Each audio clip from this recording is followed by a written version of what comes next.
lain dan gitu. Bakat katanya itu tidak ada, jadi kita harus cari itu kan iklan itu. Sebetulnya tidak. Bakat itu adalah satu anugerah ya, karena manusia itu diberikan satu esensi yang melebihi dari makhluk lain kalau bisa percaya kepada Tuhan, begitu ya. Ada kelebihannya. Kalau kita dikasih esensi akal sama pikiran, maka terjadilah antara hati dan pikiran itu esensi berbagai macam bakat yang menghasilkan pengetahuan gitu. Gitu. Jadi bakat itu bukan hanya sekedar dalam berkesenian, bakat berpikir, bekerja, bergaul bersama itu. Kira-kira seperti itu. Kurang lebih saya menerjuni seni secara utuh setelah masuk seni rupa itu. Tapi sebelumnya saya di teater juga. Di teater sastra saya sering ngisi lembaran-lembaran surat kabar itu. Lalu saya di teater karena waktu itu adalah perkembangan tahun 50 itu sangat pesat di Bogor. Ada kurang lebih 8 teater gitu, termasuk ini siapa Taufik Ismail dengan teater muslimnya gitu. Lalu Pak Iman juga ada di studi Bogor, ada yang lain-lain banyak. Ada studi teater Bogor, ada macam-macam kerjasama dengan RRI waktu itu baru dibentuk, itu RRI.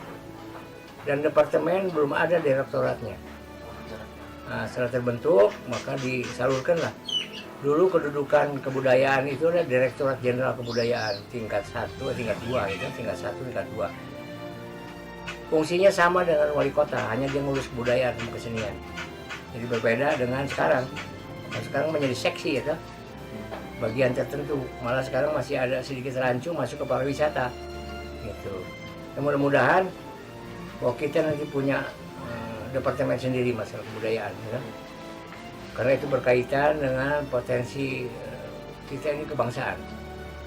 Jadi kebudayaan itu sangat penting untuk melandasi kebangsaan yang kita sudah miliki, ya, dan bukan diberi kebangsaan kita ini hasil perjuangan sehingga mendapatkan merah putih lalu kebangsaan, punya filsafat, ya, punya undang-undang yang diterapkan di dalam konsep bernegara itu dengan Pancasila, Undang-Undang Dasar 45 dan Kebinekaan IKN, ya.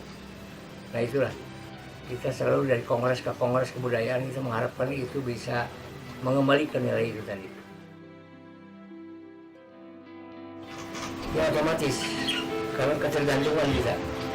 Justru di sini saya ingin memberikan satu garis bawahi kata-kata seniman, ya. Kadang-kadang masih rancu di luar. Saya juga belum mencapai titik kesenimanan, saya masih terus mencari itu. Jadi ada dua unsur. Jadi kalau menurut istilah sekarang itu setelah ada akademi itu ada seni pakai, ada seni murni, ya. Jadi kebanyakan yang murni ini tidak bergandengan dengan kemauan-kemauan di luar kemauan seni itu sendiri, ya kan? Nah ini kadang-kadang orang rancu juga. Katakanlah ada satu afiliasi politik membuat himpunan seniman. Nah itu tentu dia berafiliasi dengan politik, ya. Ada seniman yang bebas, malah lebih luas lagi tujuan seniman itu kepada humanisme universal, peradaban manusia itu di muka bumi gitu. Nah, lalu ada satu saling mempengaruhi mereka, beralkulturasi. Nah, ada juga yang katakan seni pakai itu untuk pakai, tapi ada juga seniman seni yang komersial. Nah, tapi mereka masih menamakan juga seniman karena proses komersialnya melalui seni rupa namanya, ya. Nah ini sebut seniman juga. Jadi seniman ada kategori yang berbeda. Nah saya sedang mencoba sekarang untuk masuk ke dalam menyadari karena ternyata saya tidak sendiri mencipta itu. Ada alam, ada orang lain, ada pendapat, ada keinginan, ada ketidakpuasan. Selalu di situ masuk. Nah, untuk mencari menjadi makna dalam kehidupan saya ini, memaknai orang lain yang sama-sama punya tuntutan gitu, ya. Tapi yang realistis, tuntutannya yang benar, di relasi hukum dan lain-lain gitu. Faktor alam pun berbeda gitu. Ada 3 bagian kan, utara, selatan, kutub utara, selatan, di tengah ada tropis, gitu. Itu berbeda juga. Nah itulah kira-kira modal esensi seniman itu harus sampai mampu ke sana menerobos gitu. Jadi kalau kita hanya kebutuhan saja, ya panggil-panggil aja, cuma coret, jual, selesai. Besok jual lagi nggak ada dokumentasi apa-apa itu. Kadang-kadang sekarang bisa mengecewakan karena sudah menjadi komoditi. Begitu saya beli orang, mamanya kayak teman, saya jual 5 juta, tapi itu ada apa saya jual 10 juta, kamu beli berapa? 5 juta, saya 10 juta, kok murah kamu? Itu ada lagi malah yang lebih murah lagi karena kebutuhan saya jual 1 juta, ya. Gambarnya sama, ini kacau jadi. Mana yang baik di antara 3 itu? Ya ini sebagai tanggung jawab moral ya. Profesi saya memang di sana saya tidak ditambah dengan lain. Secara konsekuensi saya akan berjalan di sana. Tapi kita punya misi yang jelas, gitu ya. Untuk menghimpun semua yang berkaitan dengan budaya ya. Jadi kita berkarya terus karena kita ngikuti. Selama saya bernapas mungkin, selama saya kuat berkarya, saya melihat perubahan-perubahan bangsa ini untuk menuju satu titik keberhasilan. Jadi itulah. Ya, itu kalau saya katakanlah tata nilai seni itu tadi dari kontrol sosial ya.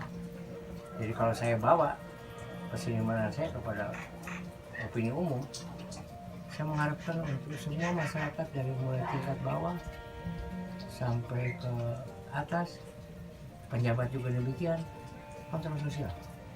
Ya kan?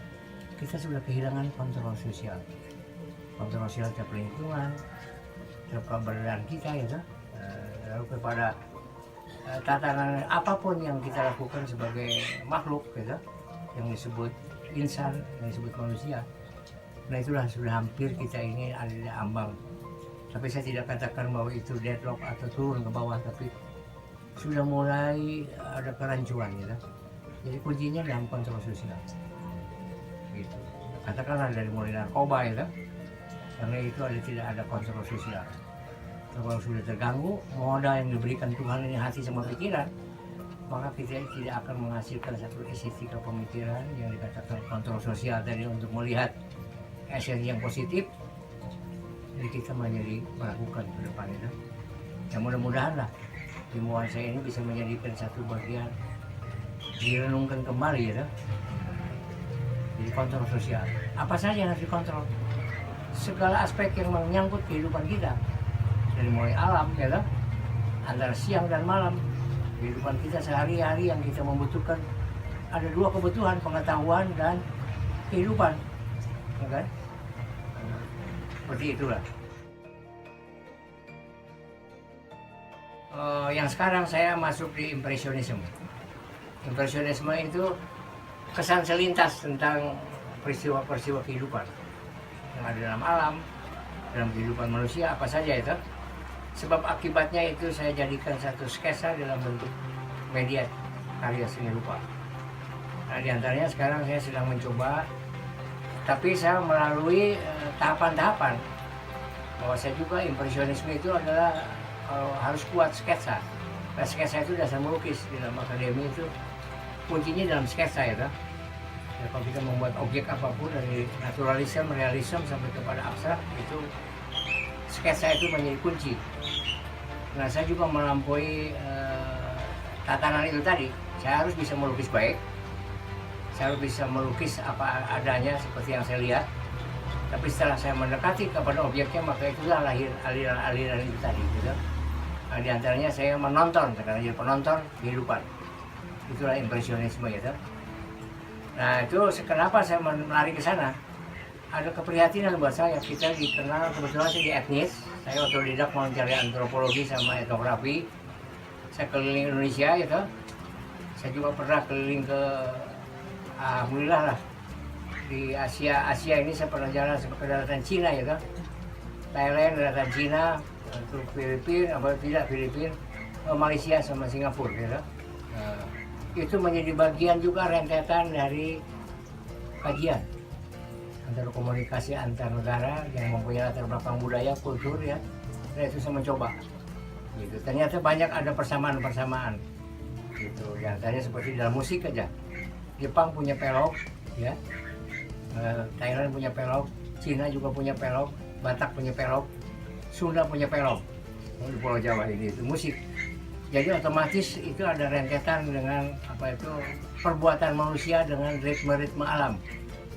Nah itu saya mencoba untuk memvisualkan dalam bentuk lukisan. Nah sekarang saya awali dari Bali. Saya kemarin 2 tahun melukis 150 lukisan, ya kan? Karena saya buat buku tentang etnis dari mulai bayi lahir sampai kematian, apa saja peristiwanya gitu. Untuk apa? Karena saya prihatin kita dikenalkan melalui media, melalui pendidikan, ada sekian ribu etnis, ada sekian ribu suku itu, tapi cuma cerita ke cerita. Saya mencoba untuk menyumbangkan pikiran sedikit melalui karya seni. Walaupun usia saya sudah senja, usia saya sudah mau mencapai 80 gitu, masih berjalan di situ. Sekarang yang kedua nih saya akan jalan ke Irian mungkin minggu depan. Januari 16 ini 17 saya sudah di Irian untuk mengabadikan suku-suku yang di Irian. Saya mencoba selama 6 bulan ini akan menghimpun 100 lukisan untuk dipamerkan nanti di Jakarta itu. Seperti itulah. Nah mungkin selebihnya saya akan ke Toba. Dari Toba akan ke Toraja. Kenapa saya pilih itu? Karena memang ada bagian-bagian tertentu yang mewakili gitu. Jadi pengaruhnya sangat luas. Kalau untuk Nusa Tenggara itu saya pakai untuk objek antropologi, ya kan? Itu ritualnya ada. Kalau Bali itu kan lain, tapi kesananya itu ada antropologi yang kuat dari mulai Gunung Tambora sampai ke Antamua sampai ke Timur. Nah sekarang saya sedang merintis ke sana. Akan saya himpun dalam bentuk lukisan. Ini alhamdulillah tanpa harapan, tapi mereka mengapresiasi saya karena mungkin saya mencoba bergerak di berbagai macam bidang gitu. Dan ini salah satu di depan saya di film. Ini saya tahun 91 saya mendapat penghargaan untuk Widya. Widya itu penata artistik terbaik secara nasional gitu. Saya mengalahkan 200 film, disaring menjadi 50 film, disaring lagi menjadi 20 film. Oleh panitia disaring sampai jadi 5 orang, termasuk saya yang terbaik gitu. Kalau ini dari magazin itu apa itu F magazin. Magazin ini juga akan tuh ada cabangnya di Indonesia. Mereka juga punya kaitan dengan fashion internasional gitu. Tapi dia memiliki penghargaan sebagai seorang kultur, bukan sebagai seorang pelukis.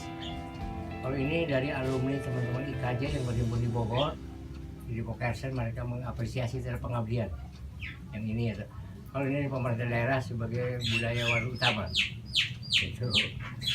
Ini dari teman-teman dari Pakuan berkunjung ke sini. Alhamdulillah ada beberapa, ini mewakili beberapa fakultas, ada 5-6 fakultas di sini. Kira-kira saya berkah di tamu saya ada 50 orang dari Pakuan. Terima kasih, itu pertanyaan.